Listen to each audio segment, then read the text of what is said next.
అత్యంత ఇబ్బందులు ఎదుర్కొనేటువంటి సందర్భాలలో కానీ బిజినెస్లో పూర్తిగా లాస్ వస్తున్నటువంటి సందర్భాలు కానీ అసలు ఏం చేయాలో అర్థం కాని సందర్భాలలో కానీ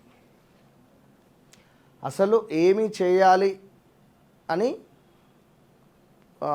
మనకు తోచని సందర్భాలలో ఒక అత్యంత అద్భుతమైనటువంటి రెమెడీ చేసుకోండి.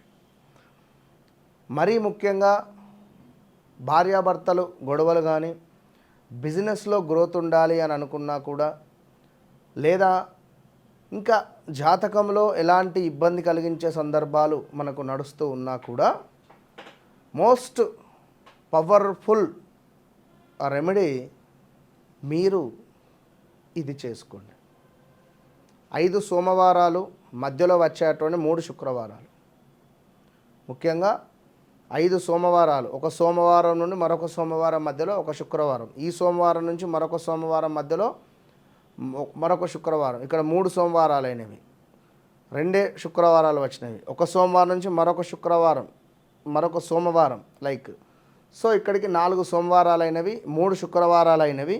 దీని తర్వాత మళ్ళొక సోమవారం చేయండి, ఇంతే. ఇక మళ్ళీ నెక్స్ట్ శుక్రవారం అనేటువంటిది పెట్టుకోవద్దు. ముందుగా ఈశ్వరునికి పంచామృతాలతోనే అభిషేకం చేయాలి. చేసిన రోజే దుర్గా అమ్మవారిని దర్శించాలి, అభిషేకం చేసుకోవాలి, దగ్గరలో ఉండే దుర్గా అమ్మవారి టెంపుల్కి వెళ్ళాలి, అర్చన చేసుకోవాలి.